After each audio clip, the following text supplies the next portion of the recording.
Barcelona és una ciutat oberta i emprenedora.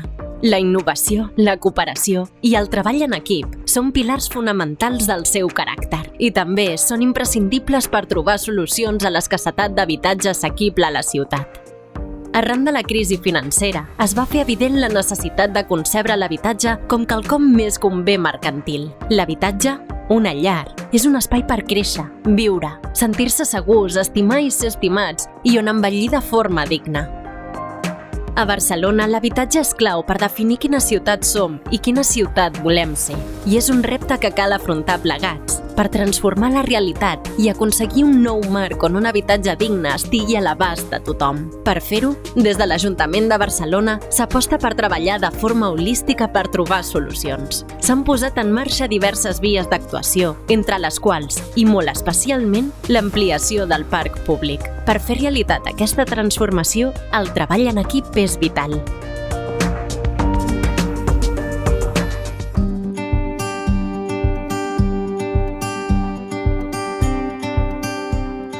El que fa l'Ajuntament és posar a disposició d'aquesta generació de parc públic un pressupost inèdit per fer més lloguer que mai a la ciutat, però a més per ampliar aquest parc públic no només podem comptar amb l'esforç municipal per fer-lo créixer, sinó que el que hem après és que calen diverses eines i treballar amb diversos actors. Per tant, estem comprant habitatge del mercat privat per incorporar-lo al parc de lloguer assequible, estem treballant amb elements en el que l'Ajuntament és intermediari a partir d'una borsa de lloguer municipal, però a més el que estem fent és treballar amb actors diversos, amb promotors d'habitatge social, amb cooperatives en cessió d'ús, per tal de que siguin aquests actors, aquestes cooperatives, les que també puguin generar i gestionar aquest parc de lloguer o en cessió d'ús assequible a la ciutat. Aquest objectiu d'arribar a aquests percentatges importants de lloguer a la ciutat no el pot aconseguir únicament l'administració, sinó que calen aquestes aliances per fer-lo possible.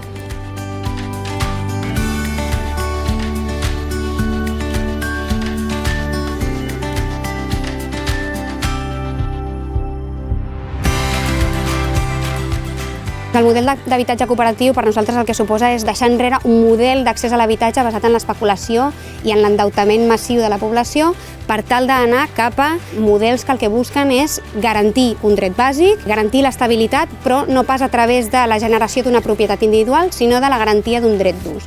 I per això, des de l'Ajuntament el que fem és cedir aquests sols municipals a les cooperatives, cedir en dret a superfície, això és important. Per tant, el model d'habitatge cooperatiu permet que el sòl continuï sent públic i sigui la cooperativa, les persones que aniran a viure en aquell solar, les que aixequin l'edifici i després hi visquin.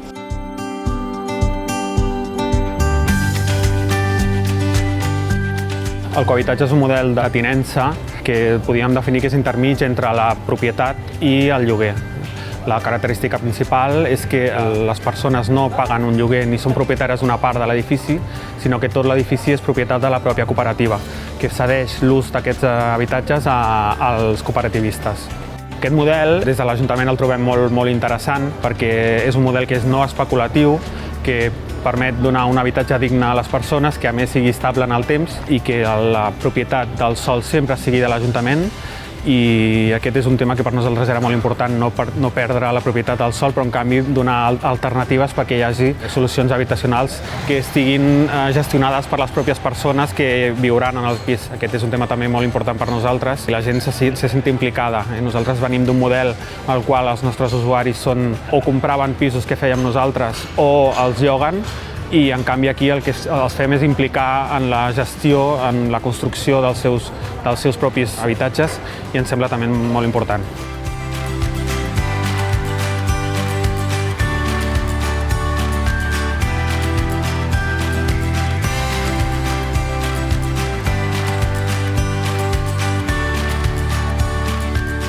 Per tal de promoure el cohabitatge, des de l'any 2015 l'Ajuntament de Barcelona ha impulsat diverses mesures. El 2015 es van signar els 2 primers convenis com a prova pilot, Princesa 49 i La Borda. A dia d'avui, les 2 cooperatives estan en funcionament amb 33 habitatges. L'any 2016 es va realitzar un primer concurs en el qual es van adjudicar 4 promocions que estan a punt de finalitzar les obres: la Xarxaire, la Xalmeta Cirerers i la Balma. I l'any 2019 es va dur a terme un segon concurs, en el qual es van licitar 3 nous solars que sumaran 107 habitatges. En total, s'han posat en marxa 224 habitatges sobre solars municipals, en els quals hi viuran més de 500 persones. A més, des de l'Ajuntament s'ha impulsat la Taula d'Habitatge Cooperatiu, un grup de treball que plega cooperatives d'habitatge, entitats de finançament ètic i l'administració pública. El seu objectiu és la cocreació del model d'habitatge cooperatiu a Barcelona i la promoció de nous règims de tinença. Nosaltres volem que això continuï creixent. Hem decidit juntament amb la taula que hi havia un marge de millora important. Hem decidit de moment deixar de fer licitacions públiques i el que hem fet és signar un conveni amb el sector, i aquest és un tema molt rellevant perquè ens permet que la cocreació continuï d'una manera que no estigui tan basada en el concurs públic, sinó en la confiança de l'Ajuntament amb el sector. El que estem fent és ara posar els solars nous que vagin arribant en mans del sector, la xarxa d'Economia Solidària i la Fundació de Cooperatives de Catalunya, i són elles les que ens donen la proposta de nous adjudicataris d'aquests sols.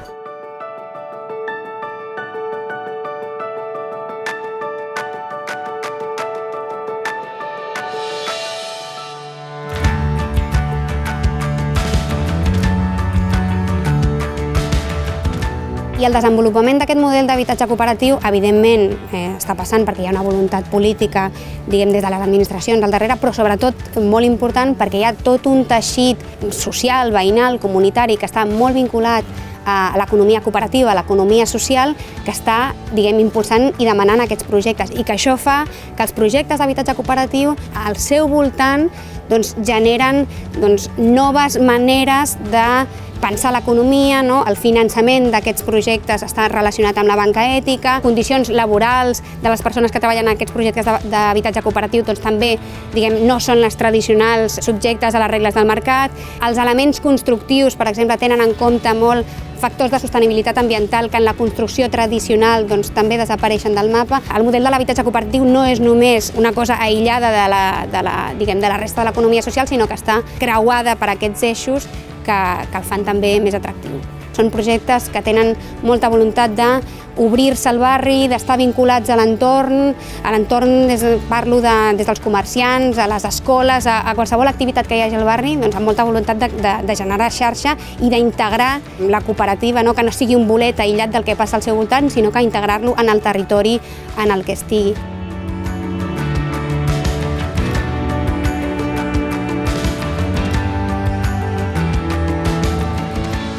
Des de la Xarxaire hem donat molta importància a l'autogestió i, de fet, el projecte l'hem encarat al col·lectiu que ens vam agrupar per tirar endavant, el col·lectiu que érem les sòcies, som les que, mica en mica, cada una, a base del seu bagatge i de la seva formació, ha pogut aportar en el col·lectiu. La qual cosa ha portat també un cert empoderament de les persones. La nostra cooperativa és molt petita, llavors les persones que estem en ella hi hem arribat per vies diferents. Hi ha gent que potser el que buscava era la seguretat de tenir un habitatge per sempre i no estar sotmès als lloguers i a les bombolles de lloguers, perquè si en un principi el lloguer semblava com quelcom segur, va començar a aparèixer el tema de la bombolla del lloguer. Hi ha altra gent que potser sí que ho tenia resolt això, però potser vivien en habitatges que no els donava les garanties que necessitaven, que es feien grans i potser estaven en habitatges sense ascensors. Per tant, s'ha anat aplegant gent amb necessitats diverses.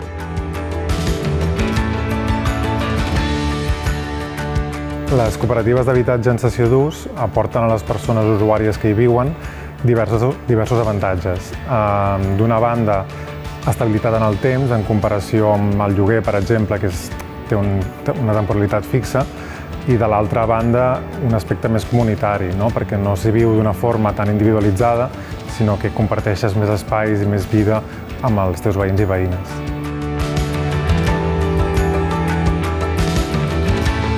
Per nosaltres, jo crec que aquest model de cohabitatge, sobretot el que suposa, és una manera diferent i alternativa de poder conviure i viure i tenir també una seguretat de que viuràs i que tot al llarg de la teva vida tens un acompanyament amb altres persones amb les que estàs fent una comunitat que és com més plena.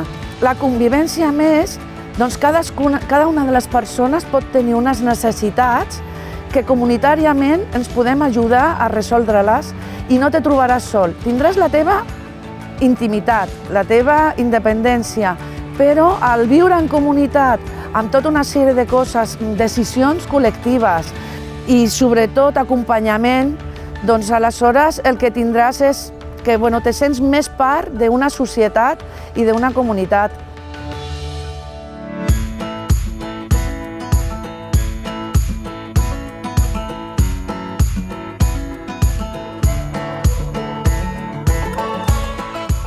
Aquí a la Borda, en comparació amb habitatges més convencionals, tenim espais comunitaris com la cuina-menjador, la sala polivalent, l'habitació de convidats, les rentadores. També tenim mecanismes i coses que fem en comunitat, des d'àpats comunitaris al fons de solidaritat que tenim, on totes les persones cada mes anem estalviant diners perquè aquelles persones que en algun moment no poguessin fer front a la quota, al lloguer, no haguessin de perdre l'habitatge, sinó que poguessin fer ús d'aquest fons de solidaritat.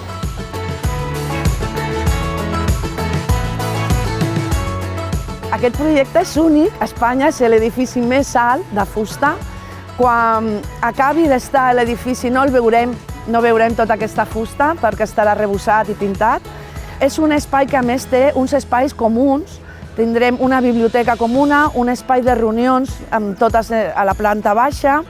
Després tindrem també una terrassa comunitària on tindrem o volem tenir una cuina a la 6ª planta per poder fer uns menjars col·lectius. Serem 32 unitats de convivència. Volem que hi hagi un pis social per donar una altra vida a aquestes persones que també tenen dificultats. I sobretot el que volem és que sigui un espai molt viu, que puguem tenir també un espai vinculat, que ja estem en contacte amb la biblioteca d'aquí de Roquetes, per poder tenir un petit espai també de fabricació, de reciclatge.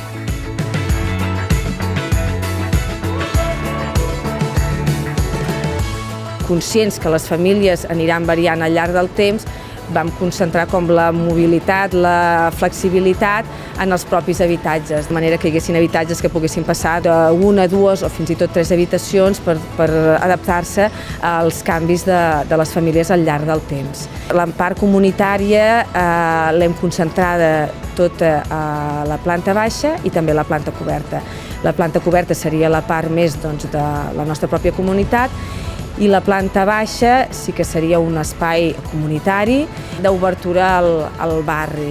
De no definir exactament els límits del nostre edifici que acabin en aquest solar, sinó de fer partícip al barri. La nostra planta baixa s'entén com que es forma part de l'espai públic del barri.